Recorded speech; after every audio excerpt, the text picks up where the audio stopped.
بسم الله الرحمن الرحيم. خيارتنا داونا سومالي وناكسن كسو دواada barnaamijka kulmis oo hadii Ilaahay yiraahdo garow online ay kaga hadli doonto kuna wareysan doonto dadka Soomaaliyeed ee ku takhasusay ama wax ka og dhinacyada cilmiga iyo arrimaha bulshada.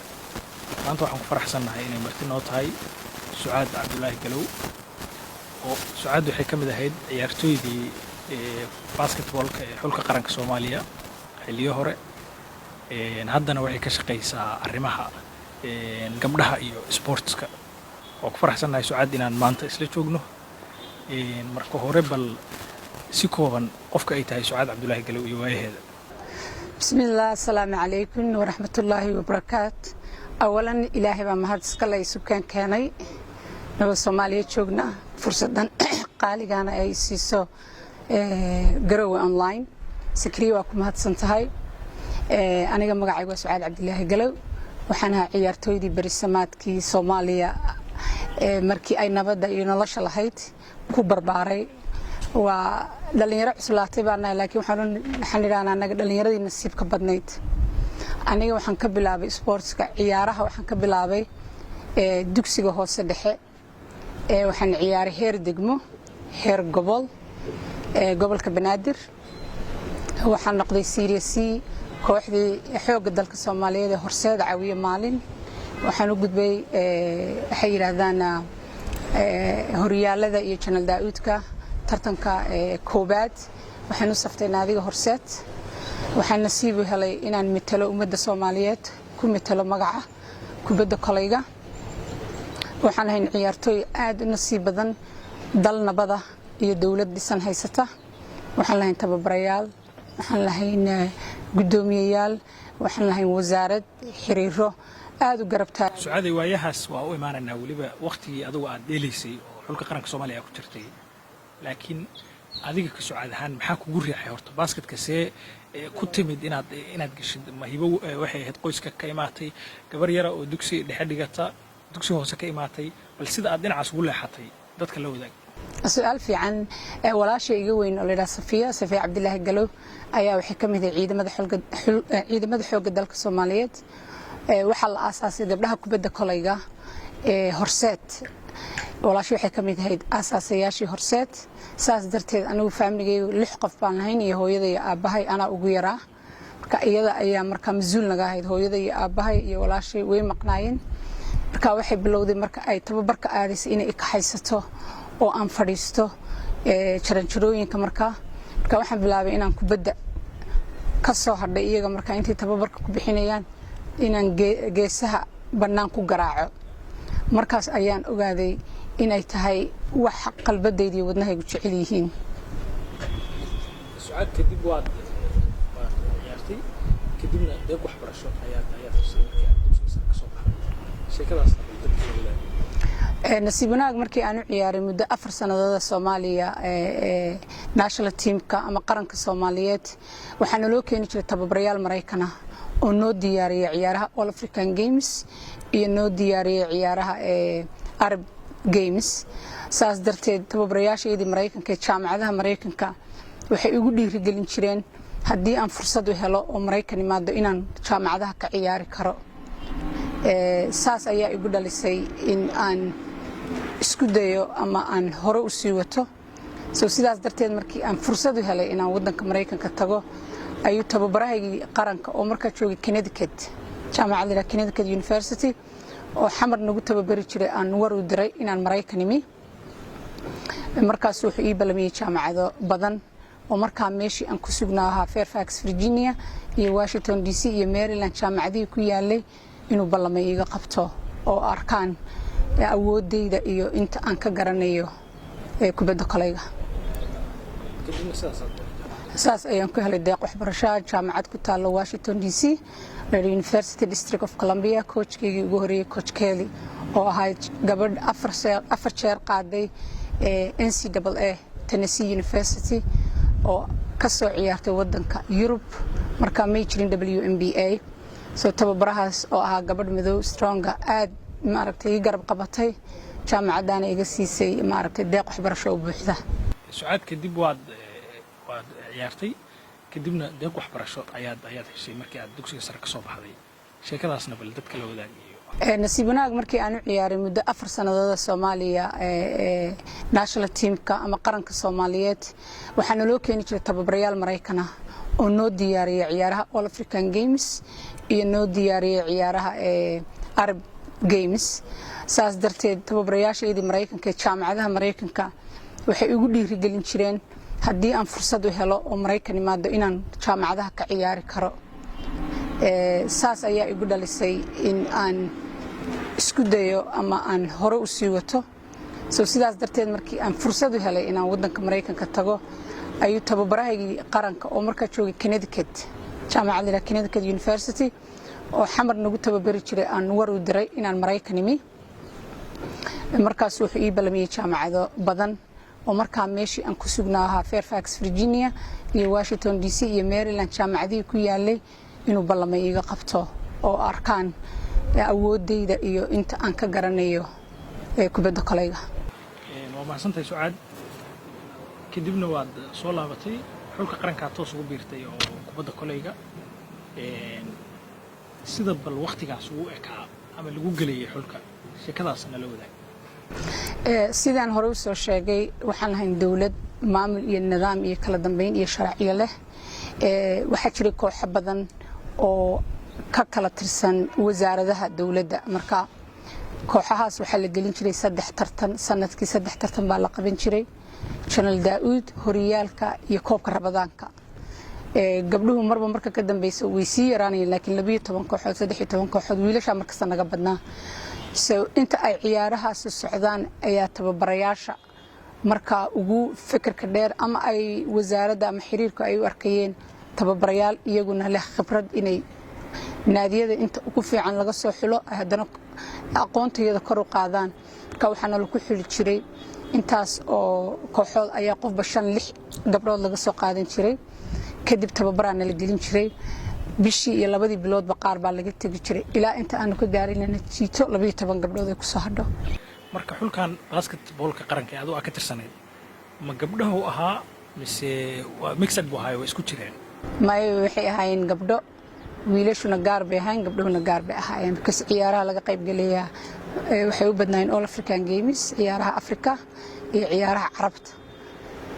marka meel baan ku wada xireen jiray tababarkaygu isku mid buu ahaa laakiin wiilashuna wiilal bay u diyaar garoobeen gabdhuhuna gabdho u diyaar garoobeen. ciyaarihii marka aad ka qayb gashay basketka oo wadamadii aad ka dhashay maxaa ka xusuusataa kuwa kuugu xiiso badnaa oo ilaa hadda aan Sucaad ka go'in? ما شاء الله وسؤال في عن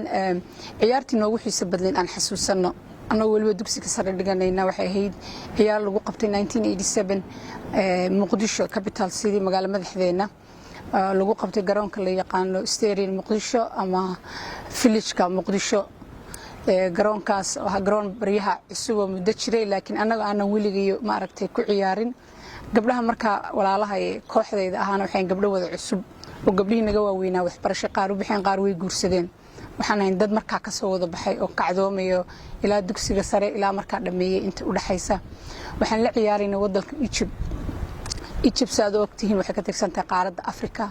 laakiin waxay qayb ka tahay qaaradda ciyaaraha iyaga waxay ku jirtaa East Africa iyadoo aan nala qaarad ahayn. taasna iyagoo haysta xukuumadda ama powerka Zone 5 East Africa ay qasab ku soo galeen iyagoo nala qaarad ahayn iyagoo ka soo aragtidayda ka soo cararaya North Africa oo ah dad aad u dhisan soo aaminsanna markasta inay East Africa ka badin karaan awoodoodu ayaa wiilal iyo gabdhaba iyo Tanzania iyo Egypt ayaa kula ciyaarnay magaalada madaxda Muqdisho halkaas aanu kaga badinay. farxadii noogu horeysay anagu waa yareen waa Spain waxaan soo diyaarinaynay inaan u gudubno qaybta labaad ee All African Games. Egyptna waxay ahayd team aan weligeed laga badin Afrikaanka wiilal iyo gabdhaba laga badin. marka waa taariikhan ka sheekayno waa mid xasuusanahay waa mid meel noogu qoran haddana marka aanu gabdho ururino ciyaaraha geynayno 100 bay naga badiyaan anaguna 20 baan kaga badinay gurigayaga anagu joogna oo cusub oo awoodaydu ma xumeyn laakiin marnaba Egypt waa ogtihiin oo wadamadii adduunka ilbaxnimadu ka timi soo ahayd ma aragtay marka Afrika intaan joogo waa markii ugu farxad badan laakiin markaan Mareykan joogna ciyaarin haddana iyaduna waa wax kale. سعاد هذا أنتي دمبه وعاد وضن كوسو لعبتي وحد أساستي هاي اللي سومالي وومن فاونديشن dhinacyo kale maad aadin laakiin waxaad ka shaqaysaa xoogga saartay wixii aad taqaanay oo aad ku soo barbaartay oo basketka ah iyo gabdhaha in la tababaro maxaad ka shaqaysaan hadda see maxaa shaqada qabataan maxay tahay hadda mahadsanid wadanka waxaan dib ugu soo noqday sanadkii 2009kii anigoo aabahay oo xanuunsanaya oo degmada Xudin oo gobolka Sool jooga aanu tagay kadibna aan xamar sii maray marka waxaan ogaaday in wadankii muddo aan ka maqnaa laakiin isbedel u dhacay siiba dhaawacyo badan ay soo gaadheen dawladnimadeennii dadnimadeennii dhaqankeennii wax badan isbedeleen haddana dhaawaca ugu weyn uu yahay xagga dumarka so wixii anagoo ku kornay anagoo muslim sheeganayna oo macnaha ku dhaladnay haddana wax badan baa isbedelay hadday tahay culture-kii hadday tahay dhaqankii hadday tahay isdhexgalkii bulshada sidaa darteed waxa aan ka fikiray markii aan ku noqday wadankii Mareykanka caruurteeduna marka ii yaryarayd oo wali iskuulada hoose dhiganaysay aniguna aan shaqaynayay waxaan aad uga fikiray wixii aan wadankii ku dari karo gaar ahaan gabdhaha so sababahaas aan u sameeyay Somali Women Foundation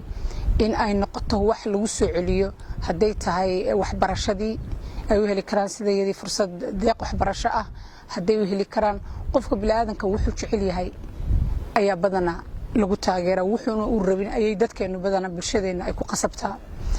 badana Soomaalida hadda dambe anaga ahayn generationka dambe ama idinkan ilaaleed waxay eedeeyaan dawladda annaguna waxaan nahay dadka dawlad kastoo jirta dad garab taagan because dawladda markaan ka hadalno waa madaxweyne iyo ku xigeen waa laba qof laakiin inaga ka badan qof kasta wixii aqoontiisa iyo jacaylkiisa inuu dawladda ku kordhiyo dawladdu badana waa shacabka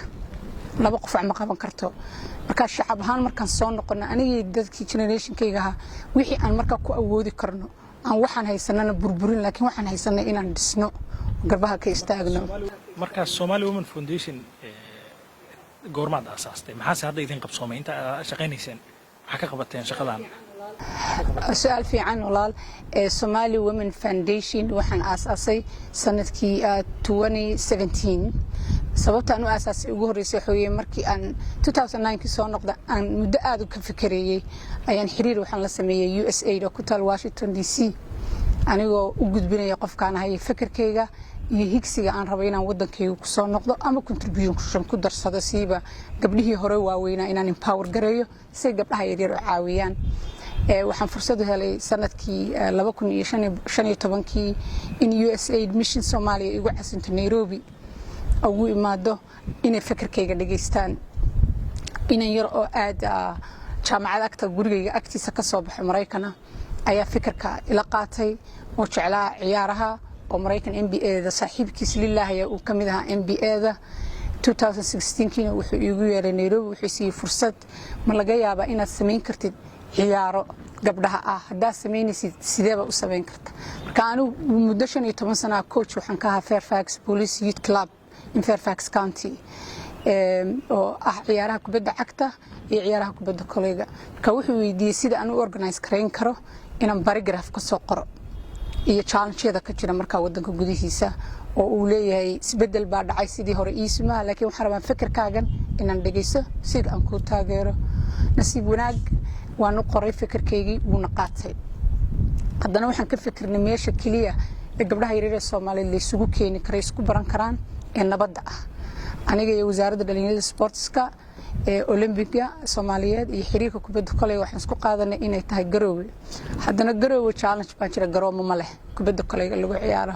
haddana waxay noqotay inaan garoomadii dib u dhisno oo garoomo raadino inaan dhisno marka ilaa 2016 waxay nagu qaadatay January ilaa September inaan galno abaabul adag programka waxaan u sameeynay phase 1 phase 2 phase 1 waxa inaan state kasta tagno aan ka helo 10 gabdhood 2 macallin iyo 3 gabdhood oo maamula programku wuxuu ku saleysanaa gabadh ciyaaraysa gabadh maamulaysa iyo gabadh tababara si aan isbedelka ku dhacay culture-keeni aad loo bedelay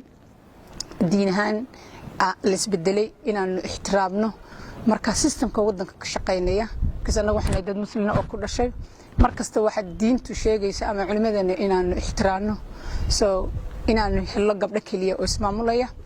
qalabkii iyo dharkii aan ugu talagalay anagu ku ciyaari jirayna aan markaa bedelo oo aan keeno wax ka duwan oo macnaha u dhow diinteena wadaadadeena iyo dawladeennaba ay ma aragtay soo dhaweynayaan. Su'aaday adaan afka ku dhuftay idinku wagaad ciyaarayseen dawlad si u dhaqanta dalka ka jirtay hadda waa la isbedelay burburkii kadibna dadkii horseedka bulshada u noqday oo iskuulada iyo waxaas inta badan la furay waxay ahaayeen carabta iyo diinta dad maaragtay ku adag marka 2017 marka Somali Women Foundation aasaastay garowana u dooratay waxaan xasuustaa koobkii koowaad halkan gabdhaha isugu keenteen in culimadu aad uga qayliyeen masaajidada laga hadlay pressure badan la saaray taas oo kale see isu waafajiseen. waa su'aal fiican waxaan la kulmay 3 sheekh oo culimada ugu waaweyn Puntland State ama Garowe iyagoo markaa fikir khaldan laga dhaadhiciyay inaan ahay qof Mareykan oo Mareykanka yimi oo rabta diintii iyo dhaqankii inay bedesho laakiin runtii markii aan la fadhiistay aan barnaamijka aan wada uga sheekeeyay aaminsanaanta inaan ahay anigu qof muslimnimada waliba aan ku dhashay aynahay waxaan anigu bartay qof diintuna ay tahay qalbiga iyo ku dhaqanka labadaba aad baan soo afgaranay tusayna habka aan anigu rabo inay u hirgasho gabdhaha loo soo cesho inay dharkii muslimiinta xidhaan shaarar gacmo dheer saraawiilka waaweyn xijaabkooda inta la arkayo inay gabdha daawadaan gabdha tababaraan gabdha garsoorayaan u yihiin arintaasna way noo hirgashay ilaa hadana way noo socotaa waana la soo dhaweeyay because anagu marnaba haday tahay dhaqan iyo haday tahay diin kama hor iman karno because wadan kasta dhaqan buu leeyahay laakiin anaga hadda waxaan u aragnaa in dhaqankayaga inta laga tagay dhaqan wadamo kale naloo soo xambaaray ma fahantay laakiin diinta waa qalbiga waa quluubta waa ku dhaqanka ma aha ficil qof sameynaya ama rabitaan qof uu jecel yahay wuxuu markaa diintiisa kaga baxayn isagoo diintiisa aaminsan hadana jacaylkiisa ciyaaruhu maxay faa'iido leeyihiin weeye anagu diinta aaminsan ciyaaruhu maxay dhalinyarada faa'iido leeyihiin dhalinyaradu waa xoog soo baxaysa qof kasta qalbigiisa iyo quluubtiisa higsi buu leeyahay inta badanna waxay jecel yihiin ciyaaraha iyo active-ka cuntada ay cunayaan iyo yaraanta iyo powerka full meel lagu dumiyaa la rabaa haddii meeshii saxda ahayd la marin waayo meel khaldan bay marayaan ciyaaruhu maskaxday dhisaan jirkay dhisaan dad badan oo kala duwan bay walaaleeyaan gaal iyo muslim ay walaaleeyaan nabaday ka shaqeeyaan dhalinyarada marka lagu furto fikir fiican fikirka khaldan way ka doodi karaan because maskaxdoodii ayaa adag jirkoodii ayaa xanuun badan soo maray marka tababar la samaynayo qofka quluubtiisu way isbedelaysaa ciyaaruhu waxay ka dhigaan dadka hogaamiyayaal fiican oo higsi leh way ka baxaan qabyaalada way ka baxaan waxa yareeray labadooda lugtooda marka ciyaaruhu dhalinyarada waxyaalaha badan aan hadda anigu arko dhalinteeni waxa weeyday waxay jeclaayeen lagu shubo qofka quluubtiisa marka wax fiican ku shubtay wax fiican uu ku soo celina laakiin markuu naxariis arki waayo wixii uu jeclaa wax qaldan wuxuu maleeyahay noloshu inay tahay sida ka hadda dhalinyar badan aan gacanta ku hayno isbedel badan baan uga jeednaa su'aad gudaha marka laga tago dibaddana waxaan ku arkay adoo meelo hadal ka jeedinaya meelaha qaybtood basket soo bandhigaya ciyaaro kooban markasta aad waad xijaabnayd oo maaragtay markaas oo kale adiga marna caqabad ma kula kaloontay oo aad adag iyo wax ma kugu noqotay caqabad maadaama aad kulamo waaweyn hadal ka jeedisay meel kala duwan tagtay qof muslim oo dhaqankeedii iyo diinteedu Soomaali tahay oo asalkeedu halka ka soo jeedo tahay taas oo kale ka war konferensiyo badan oo laga hadlayo women sports ayaan Soomaaliya Afrika u midala hadda urur la yiraahdo United Nations basketball ana Africa East Africa masuuluga ah markii aan jaamacadda ku jiray waxa jira siisana aan ciyaarina Soomaan tahay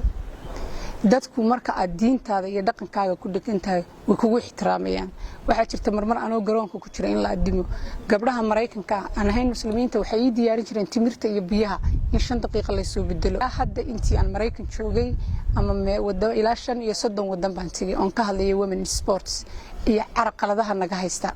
iyo soo celinta Soomaaliya ilaa hadda ilaahay ima tusin wax dhibaato qof kasta xijaabkayga iyo deentayda wuu igu ixtiraamaa su'aadi hadda Garowe waxyaabo badan baa ka wadaa waxa kamid ah arinta iskuulka ee gabdhaha lagu tababari doono oo maaragtay arintaas oo kale hadii aad war kooban naga siisid ما شاء الله waxaan helay dhul aad u ballaaran oo dawladda Puntland ay igu ballan qaaday runtii aragtidaydu markii hore waxay iskuulkan oo ah iskuul gabdhaha ah lagu xireynayo saddex luuqadoodna lagu dhigayo carabiga soomaaliga iyo englishka so english always aniga wuxuu igu jiraa first priority because waxa la ilaawo inay nii sheego markii aan Soomaaliya dugsiga sare ka dhameeyay ee aan tagay wadanka Mareykanka carqaladii ugu weyneyd ee haysatay waxay ahayd inaan 2 sanadood ka hadho ardaydii aniga Mareykanka ila mid ahayd because language barrier anaga English loo midigi jirin so dhibaatooyinkaas ayaan rabaa in Soomaaliya ay helaan fursad luuqada ay ku bartaan so schoolkan waxa la yiraahdaa Girls Leadership Academy and Athletics Excellence wuxuu ka bilaabmaya fasalka 6aad ilaa fasalka 12aad schoolkan waxa qayb ka ah qadar charity insha Allah iyo Safe to Dreams oo ah qadariin ku nool wadan ku leh hay'ado qadar waxa kale qayb ka ah school ku yaala North Carolina oo noqon doona 2 sano ugu dambeysay 11 grade ki 12 grade ka ina imtixaanada ku saxno oo ay helaan shahaado caalamiya ardayda haday ku baasto schoolkan waxaan ugu talagalay marka hore inaan ka furo magaalada Muqdisho oo ahayd meeshan aniga wax ku bartay runtii socod ku bartay hadal ku bartay wax ku bartay ahayd meeshii maskaxdeedu ka guuxaysay marka mayorkii Muqdisho ee Umar finish ugu taageeray dawladda wasaaradda waxbarashada ee Cabdilaahi ugu taageeray nasiib darro dhibaatooyinka hadda ka taagan awgeed ayaa fursad u noqon weyday in magaalada laga dhexliso iskuul gabdha ah oo gabdho ku xireysan yihiin saas darteed waxaan imi garoobay waxaan la fariistay mudane madaxweyne Deni dhul aad ballaaran uu siiyay dhulkaas ayaan ka dhisaynaa iskuulkaas oo ah iskuul dadka danyarta agoonta ama dadka inaga barakacayaasha u naqaano aan fursad u heli karin inay dhigtaan because anagu waxaan ku soo kornay iskuulo maaragtay free ama bilaasha caafimaad bilaasha soo fikirkaana inaan Soomaalida gelino inaan helo iskuulo bilaasha siiba dadka aad u dantayar insha Allah waxaan kaloo aan hadda bilaabina January 15keeda garoonkii ugu horeeyay ee dadna oo basketball loo yaqaan indoor oo ay gabdhuhu gaar u leeyihiin gabdhaha Puntland guri u noqonaya oo aan rabno ayeydii iyo gabadheedii iyo gabadhay ayeyda u ahayd 4 generation ba intay yimaadaan inay haday rabaan gym inay galaan inay exercise gareeyaan so school marka basketball courtkaas Women in Sports Puntland ay iga caawinayso hay'adda GSC aan hadda la shaqeeyo aan ahay senior advisor insha Allah waxa kale oo aan January bilaabayna program la yiraahdo Sports Development and Peace oo ku wajahan iskuulada maadaama anaga ciyaaraha lagama bilaabi karo 20 jir 28 jir ciyaaraha laga bilaabi karaa 7 jir ilaa 8 jir ilaa 9 jir haddaan iskuulada ciyaartay ka soo bixin qof dariiqa marayo iska soconayo la fiisi jirkiisa adkaadeen waxay noqonaysaa wax dhibaato ah marka waxaan rabnaa inaan iskuulada ku soo celino PE ama alcaab ama ciyaaraha dhexdooda inay helaan dhalinyarada yaryar 30 daqiiqo oo iskuul kasta ka barnaamijkaygu wuxuu ku wajahan iskuul kasta oo hoose dhexe ilaa sare inaan mini football iyo half court basketball ka dhisno waxaan ka bilaabinaa insha Allah Gambool High School waa maasantahay Sucaad Cabdulaahi Galow daawadayaal barnaamijkii kulmis toddobaadkan waa naga intaas waxaa ku faraxsanahay oo qaybtan martino ahayd Sucaad Cabdulaahi Galow oo ciyaartoydii basketballka ee Soomaaliya kamid ahayd 8meeyadii haatan madaxka Somali Women Foundation oo arrimaha basketballka iyo dhalinyarada iyo carruurta xoog ka saarta Sucaad waa maasantahay waan ku faraxsanahay inaan ku wareysto